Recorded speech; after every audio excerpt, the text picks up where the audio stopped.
Hey, good evening, everybody. Welcome out to our weekly training webinar. I'm Ferre of Tax Sales Support, and happy to have you out here. Yeah, definitely good to be here. Yeah, so obviously we do these webinars every single week, and we cover a pretty broad range of questions or topics on the weekly webinars. So if you ever have anything that you'd like us to talk about or consider, just let us know. You know, we're always happy to do that. The webinars are always recorded, and you can catch the replays of those on the website. Now, a couple of things, news and announcements.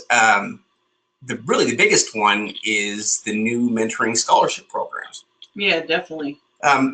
Basically, the idea behind the scholarship programs for personal mentoring is that I think there are a lot of cases where there are people that would like to be engaged and involved. You know, they would like to do personal mentoring, but they can't afford it. And the reality is, you know, really they're the ones that probably need it the most. You know, we hate to see the finances holding somebody back, and so we wanted to try to make it more affordable in those cases. Yeah, definitely. So, you know, really what we're looking to work with is just a handful of individuals on that level that we can help go out there and create some success.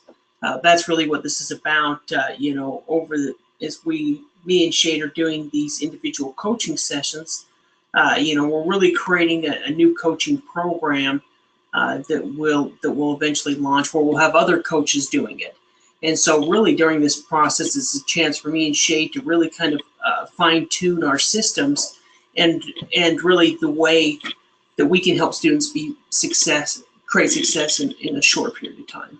Yeah, I mean, the reality is there are a lot of people that are highly motivated and they want to invest. You know, they would do something like mentoring if they could only afford it. And so, you know, I think in those cases, and for those people, we've got it set up so that they can do the mentoring to bring the cost down to about $9.95 for the package that includes about 6 sessions. And what's nice about the way that we're doing this is it's not based on anything other than helping you make money. Basically, is really what the mentoring program is all about. Everything that we do in it is centered around helping you go through the process to buy stuff. You know, whether it's helping you to locate the investments, evaluate them, and you know, perform necessary research so that you can buy them, and then basically execute your exit strategy.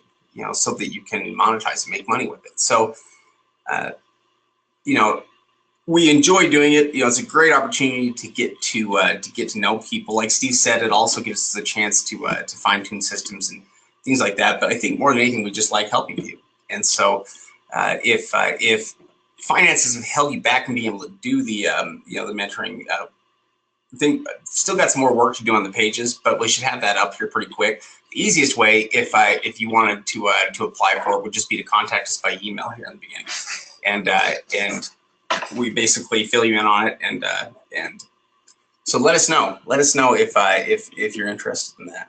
Yeah, and it's something that we're really only having a couple of spots open for it. So it's not something that we're going to be, essentially, we're going to be using a handful of our members to kind of do the scholarship program. Yeah. You know, one thing as well to mention just quickly is there's going to be a lot of auctions up, you know, a lot of auctions coming up through February, March.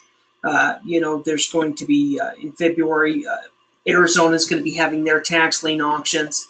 You know, we have tax lien auctions starting up in Indiana and really throughout the country. And so really now is a great time to get ready for the tax sales, because you know, there's certain times a year that are great times a year, and you know, this is really a part of the time of year where there's going to be a lot of tax sales. If you're looking maybe over-the-counter tax liens after the auction beginning of March, over-the-counter lists are going to start coming out the new 2018. So just a good opportunity to over the next few weeks get everything dialed in so that you're ready to start purchasing tax liens and deeds this year.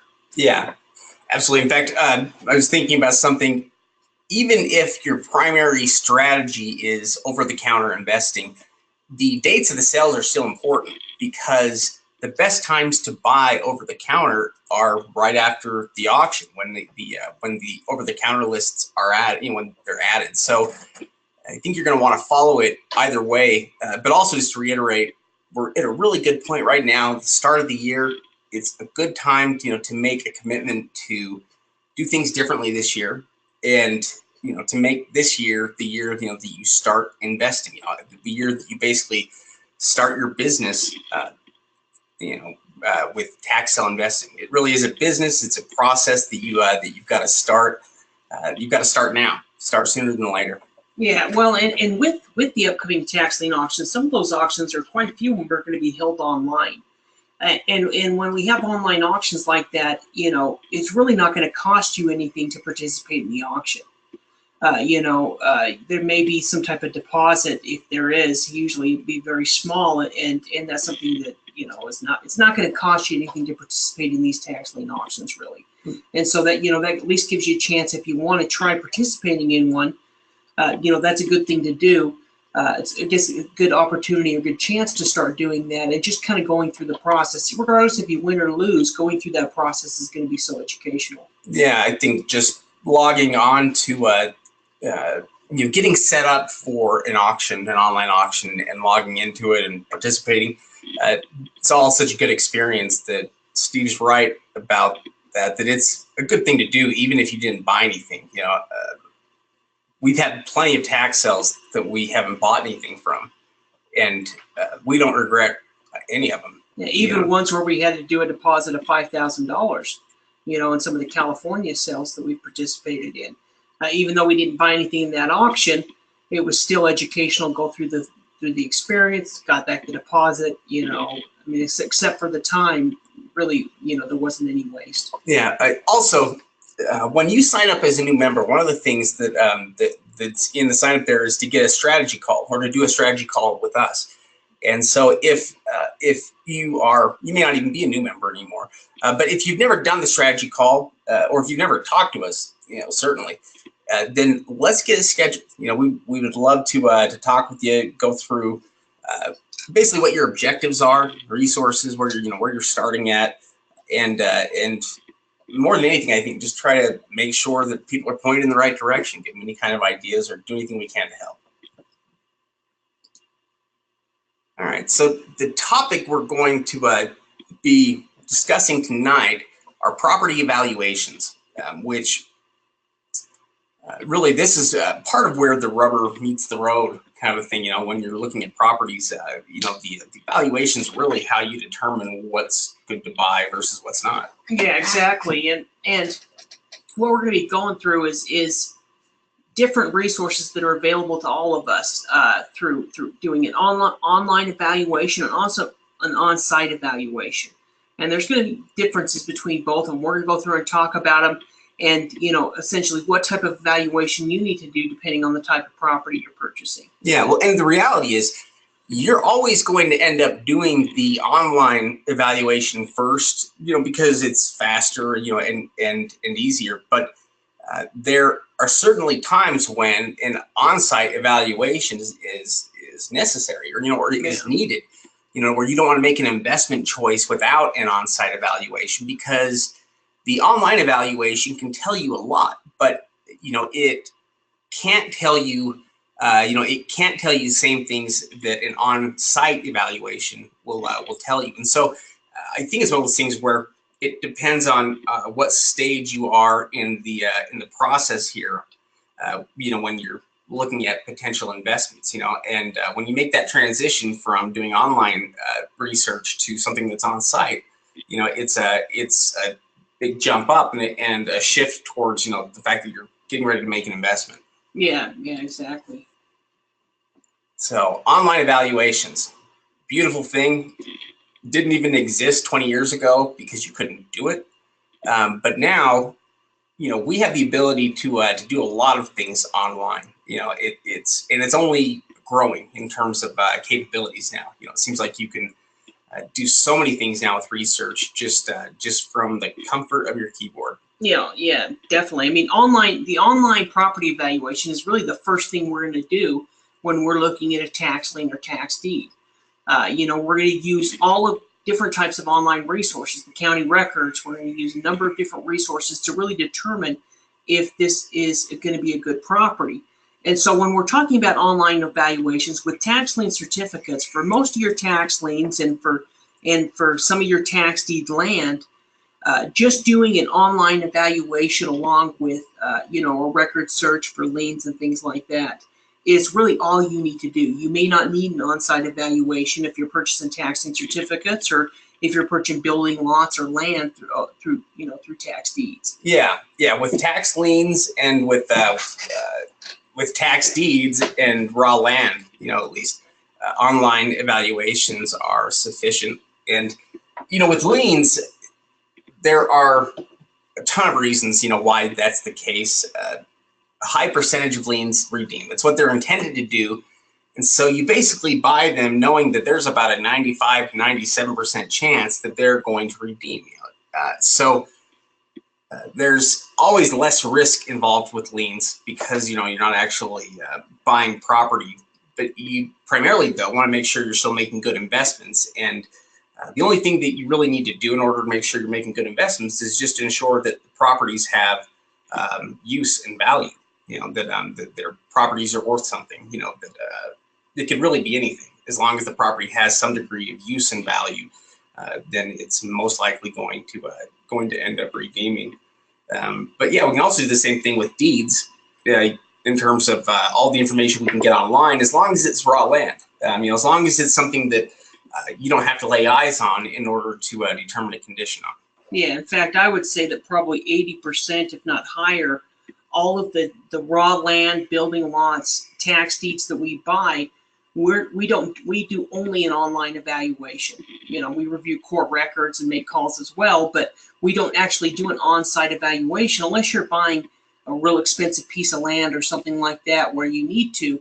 If it's just something like a straight building lot or a piece of raw land, it's usually, doing that research online is going to be good enough. But if we're looking at structures, and this is important, we always need to do an on-site evaluation. If not by ourselves, we need to have some current photos taken of it. Yeah, and obviously, when there's structures involved, you're dealing with more money usually, and you have that factor of the condition of the structure or the improvements and where they stand. And yeah, nothing outside of an on-site evaluation will really suffice. Doesn't mean you have to be the one that goes there, but you need to get somebody there that can get some current pictures for you, so that you know exactly what the condition of the property is. Now, when it comes to a lot of the online work that a lot of the online research we're going to do, county records and maps are something that we use on every single investment that we buy. And that's because really it's really the first resource we come across, but also one of the best. Yeah, well, they're going to have all the information we need. Generally, they're going to have the property records. They're going to have access to court records, and a lot of these counties have all this information online now. In most cases, so you're able to look up court records and see if there's any liens against the property or the property owner. You're able to look up those property records, and most of the counties have GIS maps, which gives us the ability to layer in satellite imagery, be able to see boundary lines. And so, they're going to have all of that information, including the tax information. So it's really where we're going to get, we're going to do 50 or 60, 70% of our research is really going to be done through the county records. Yeah, and this is also usually the stuff that we're doing when in the initial phases of the investment process, when you're trying to determine what's on the list and you're trying to start narrowing down your selection. The records, like the maps and the county's other records, are what you're going to come across first. Because they're right there. And the online resources like map systems are something you really have to use in some ways. I don't think we never proceed with any kind of an investment before we've looked at the GIS mapping to see where the property lines are at and to see what the lot is shaped like.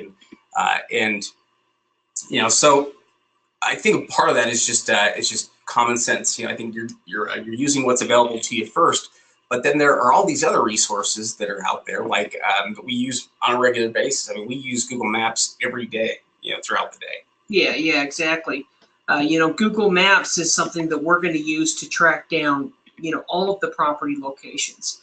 With the street views on a majority of the properties, we're going to be able to get, some type of street view and on the property. Now, it may be a few years old, but at least gives us an idea of what the property looks like, where it's located, and overall what the satellite image looks like with the the surrounding area.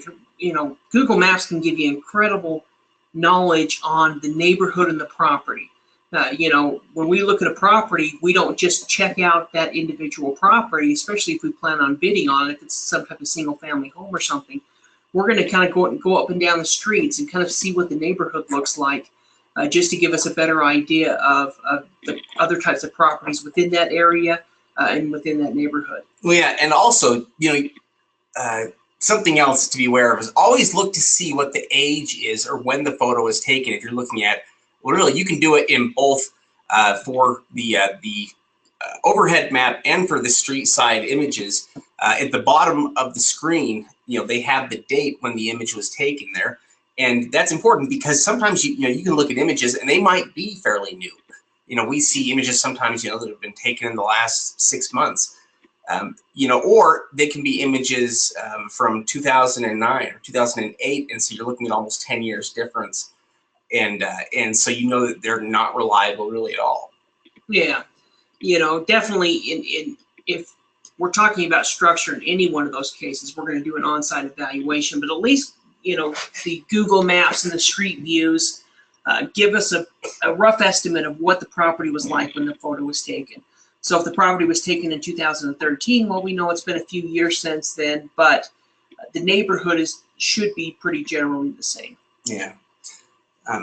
Now, what I say, out of the property valuation websites, we probably use Zillow the most, but I guess they're not necessarily the only site, but they certainly do have a lot of tools on that site, than more tools than you would even realize unless you start to dig into it.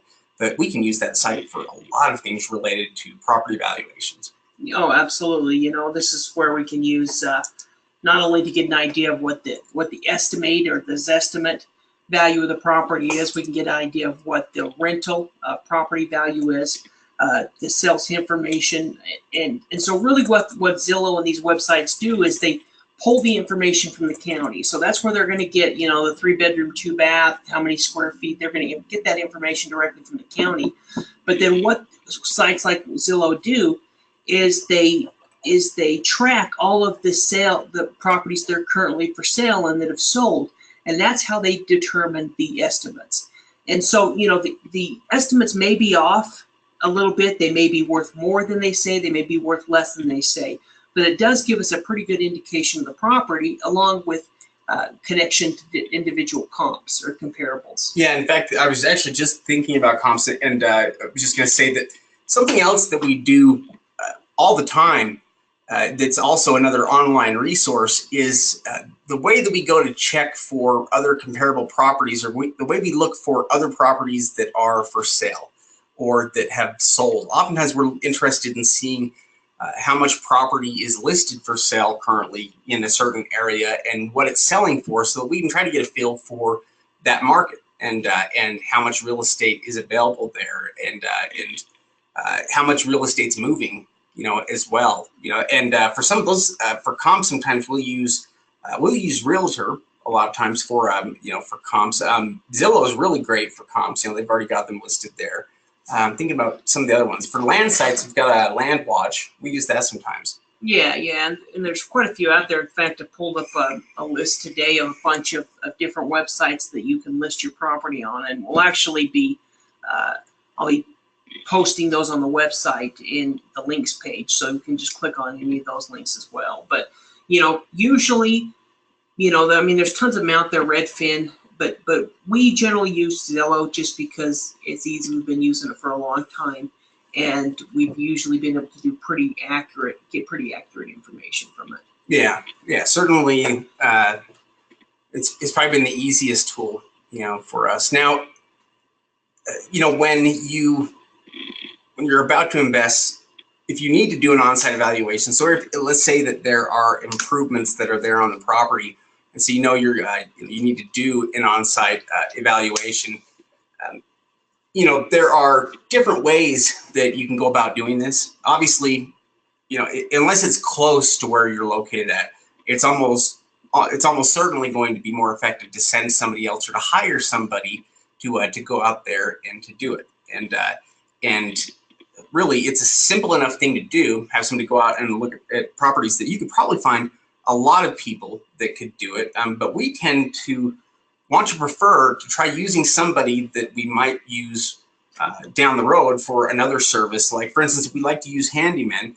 If we can get them to go out and to look at a property, because that handyman will have additional knowledge about work that might need to be done on the property, and we can also potentially use that same person to fix up the property later on. If we do end up buying it. Yeah. That's definitely something that me and Shane like to use. But we'll go through and we'll talk about some of the different services that you can have and some of the different ways you can look at it as far as doing on-site evaluations and sending people out there. If that's a realtor or photographer, or like Shane said, using a handyman service. I think in addition to that, just one thing to mention here are costs. Obviously, you're trying to keep your costs down, I think, as much as you can.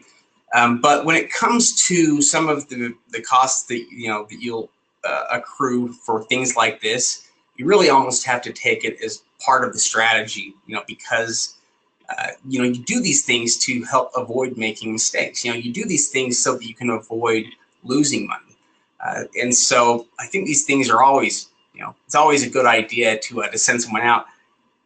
These are some of the different methods that we've used here before for on-site evaluations. And really, there's probably many more than this, but these are the ones that we've, these are the ones that we've gone with before, and that we've been able to kind of get some kind of opinion about. Yeah. I mean, this is definitely the four most common. We'll go through and talk about each one. So as far as real estate agents really offer two different services when we're talking about doing a comparable or researching a property. So, I mean, we all know real estate agents sell real estate, but in addition to that, we can either have a comparative market analysis done, or we can have a broker price opinion. Now, what a comparative market analysis is essentially a real estate agent goes out and they do a comparable, just like we do. They're going to use the MLS, the multiple listing service, and they'll be able to pull up comparables, and they'll go ahead and put together a comparative market analysis. Now, they're usually going to do this for free for you, but when they're doing this, they're usually going to want some type of promise to do business with them in the future. For example, if you call a real estate agent and say, hey, can you go out there and do these comparative market analysis on these 5 properties for you, they're probably not going to want to do that unless they can see that there's a good opportunity for them to make money. And so there's different ways that you can target. One idea is to target agents that are close to your potential investment. And you may need to contact several agents, but if the agent has an idea that they can make money, then they're more likely to do a comparative market analysis for you. Yeah. You can also get a BPO, or a broker price opinion. It's kind of like a comparative market analysis. Wrong word there. Basically, but this is always going to cost you a fee. That's one of the things that you'll find that's different about the BPOs, is they usually cost a fee, and this will. Part of that is because it involves more work. There will be photos of the property, and including also CMA comps. So you're going to end up paying to do that. A little bit fancier, more official work here with the BPO. Yeah, well, essentially, the comparative market analysis is done for free for the agent, with the idea that they're going to be listing the property for sale, or they're going to have potential business. The broker price opinion is kind of more of a, kind of a job type thing, where essentially you're paying them a fee to go out there and do that. Now, not all agents will do broker price opinions, but you should usually be able to find an agent within the area that offers them. Yeah. Now, just as one idea, you could talk with the realtor and talk to them even about possibly doing the BPO if that'll give you current photos on the property. You know, if you wanted them to look, if you wanted them to look at the property. In other words, calling up and offering to hire somebody, pay them, a fee for something, sometimes will be more successful than, trying to get somebody to go out and do something that's commission based. Like that. Yeah, I think that's a good point. Now, as far as some real estate agent tips, usually you may need to contact a couple of agents before finding the right one. And it kind of depends on the country, or not the country, the state. In some areas of the country, it seems to be harder to get good real estate agents. Other areas, there's lots of good agents. But the key is, you may talk to a couple of them before you find the right one. And I'd rather talk to several agents, and you have to interview 3 or 4 agents to find the right one than picking the wrong agent to begin with. Yeah, I agree. Some of what you're looking for, I think, in them are people that are willing to do the work and that value your potential business. Okay, and what we tend to want to avoid are the people that do the opposite. Which that is, they don't really see the value in what you offer or what you bring to the table. We want people that are motivated by money, that are ready to go after it, and that want to work with us. And sometimes I think, depending on where a person's at in their real estate career, they might be a true real estate agent selling a lot of property, or they might just be doing it part time, or it might be something that they hardly do anymore at all. There are a lot of different types of real estate agents out there, and so when we talk to them, we're trying to get a sense of what kind of a real estate agent we're dealing with there, and you can also get a sense or a feel with people when you talk to them, and that's a lot of what we go off of too. Yeah, definitely. I mean, when we're talking about real estate agents, they're like all of us. They're working to make money, and so if you can show the real estate agent how they can make money by working with you, and how by being part of your business and part of your power team, you're going to be helping them make money, and in turn, they're going to be helping you make money. Then you found a good relationship. You found an agent that you can use. Oh, something else that's also worth pointing out here is that we're in kind of a unique position as tax sale investors, in that we can buy properties at discounted rates. Normally, investors can't do that, and because we can do the discounted rates, we can also, there's more money to play with there. We can offer agents a higher commission. We can offer them things that they may not get on every real estate deal they do, that will also increase how motivated they'll be to work with you. And it doesn't necessarily take a lot. I think there are a lot of people that respond really well to something like that. Offering to pay them 1% more. If they could get the deal sold within a set time, or something like that, some kind of performance-based, some kind of a performance-based bonus. Yes, another way to look at it is if they can sell it over a certain amount, they get an extra commission bumper. Yeah. So if you're trying to sell some building lot and you want to get 20 grand out of it, if they can get 28 grand, you're going to give them a 10% commission instead of a 6% commission. Mm-hmm. Yeah. Yeah, something like that can really motivate people, and it's good to try different things like that to keep them interested, to keep them engaged. So I guess really there's a lot of different ways that you can go about getting a real estate agent. If you're looking for agents, I guess there's a lot of different places here that you could start. Yeah, as far as real estate agent, realtor.com is going to be a huge resource. Realestateagent.com is another one. Also, if you go on Facebook, / real estate agent directory, it's one of the largest directories on Facebook. So they're going to have agents from every single state, and even Zillow. Sometimes we'll look at agents. So if we're looking at a particular property and we see that there's a real estate agent listing homes within that area, then we'll go ahead and make contact in that way as well. Yeah. And that's also just something else to bring up, is that real estates generally, they are to be in the same location generally, you know, or work the same location, you know, generally. And so that's part of why we use location-based stuff, you know, to find these, because a lot of times, you know, you can figure out who's active in that area, you know, just by seeing what's listed. Yeah. The next thing you could do is hire a photographer, a professional one. And there's really two types. There's the real estate photographer and the freelance photographer. And the real estate photographer, they're somebody who really does this as a profession. So this is kind of what they do. Usually they're going to be used to do before listing a home for sale. So if you want to take some really nice photos inside and then you're going to use the real estate photographer. Yeah, I mean, if there's a lot of money that's involved, I mean, if it was something like let's say you're looking to sell a house with improvements that you purchased, you know, at that point where it might be worth it having somebody. But you know, a lot of times there's cheaper ways to do it. I think if the result isn't quite as important. Yeah, I mean, if you don't care, if you're not concerned that about money, then you know, hire a real estate photographer. There's plenty of companies out there that can do it, and it'll usually cost between $75 to $300 for your basic type. If you're going to use additional things like video, it can be even a lot more expensive.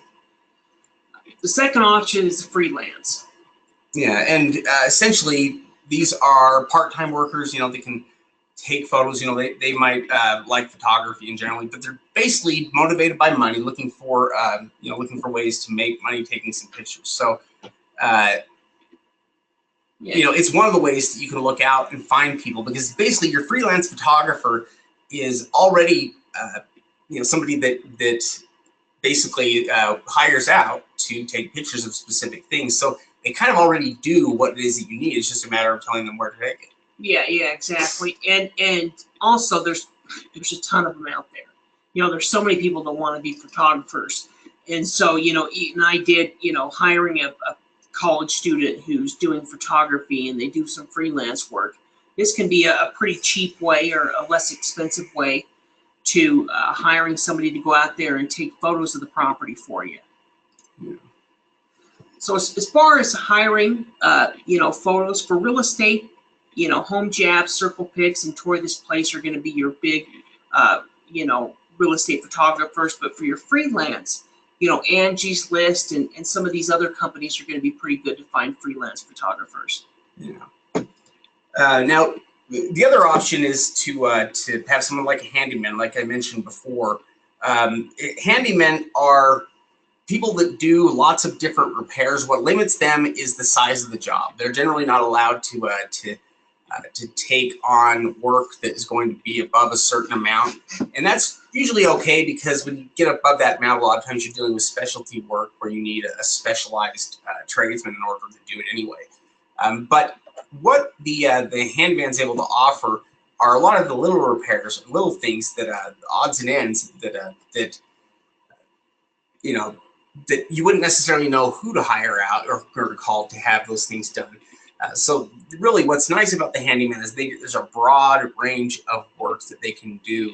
And, you know, if you contact them initially to look at some properties, you know, that's also like not a bad thing at all, because, you know, they also will see the value, I think, in the relationship there. Plus, you know, they're able to do something, make a little bit of cash, and you're able to start developing a relationship with them, and, you know, in doing so.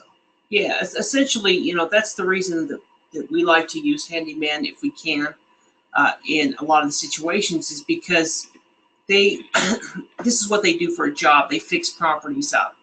And so in driving by the property, you know, especially if they want, if they have the incentive to get work, you know, to get the work, if you buy the property, then they're going to look at the property, and they'll be able to judge the property better. They're going to say, well, here's what I see that worries me. Here's the roof. Here's something that could be a potential problem. So, you know, since you're going to be possibly hiring. Yeah, I mean, essentially what you want them to do is you want them to look at the property as an investor. You know, you want them to look at it like if they were buying it themselves, so that they could look at, you know, critically at things that might be needed to be done, or you know, potential concerns. So yeah, they basically are able to offer, they're able to see additional things that might be coming up.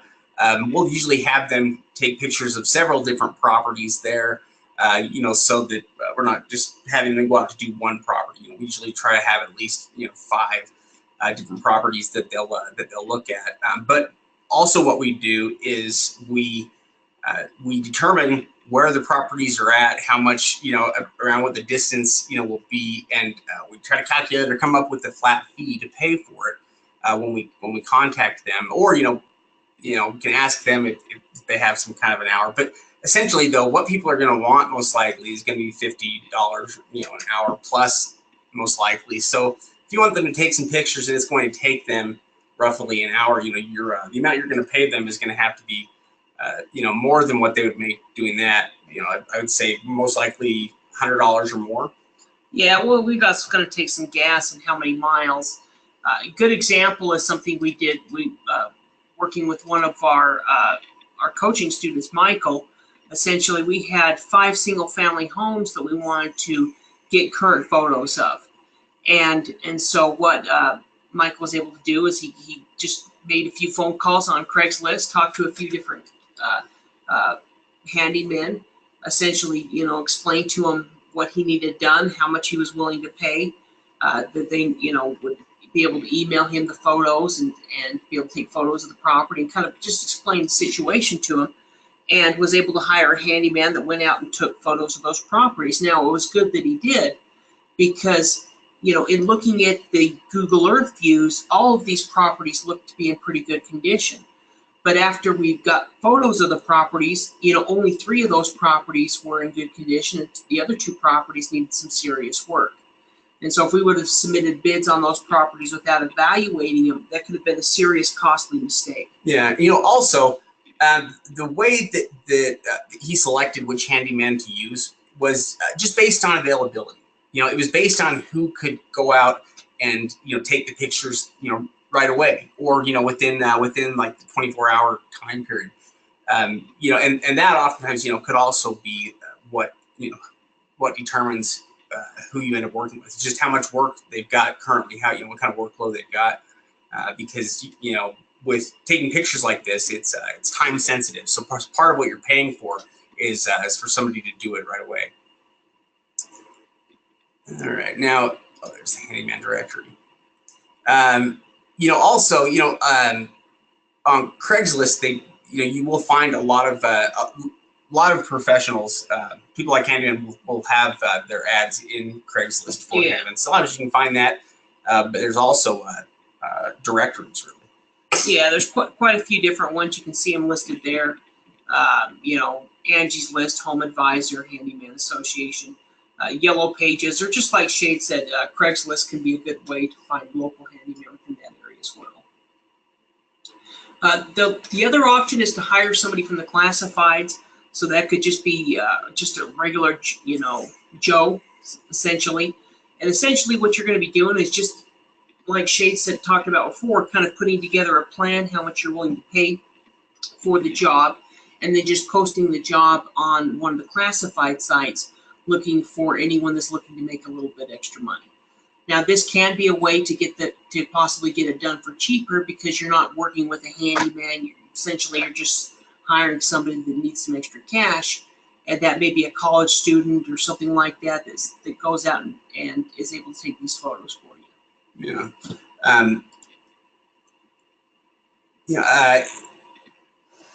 In terms of placing the ad, it's a good idea to have the costs, to basically have it's like a job.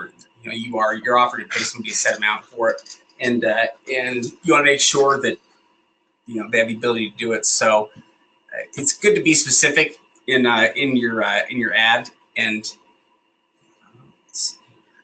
in fact, we'll go into a little bit there in determining the cost. Yeah. We usually want to figure out how many miles will be driven and how long the job's going to take. And so we'll use MapQuest or something like that and type in each one of the addresses and figure out, okay, these properties are all located within 10 miles of each other.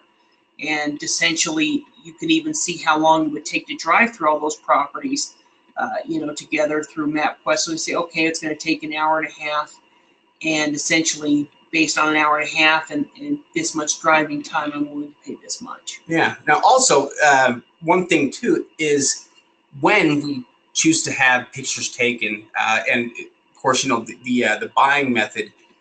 If it's over the counter that we're buying it, then you basically can have the photos taken, as soon as you're able to find the property. But if it's with a tax sale and we're trying to get current images on a property that we're interested in, we'll probably try to get those pictures in the last maybe 4 days, 5 days prior to the sale. So as close to the sale as you possibly can. Yeah, really. yeah. I mean, yeah. If you end up getting the photos the day before the sale, that if you could get them done by then, that would also be great. The idea though is to keep those, to basically wait until the last, because you're going to have properties that are going to end up redeeming, and they'll get pulled from the list, and so you don't want to do research on properties that you have no chance at winning. So.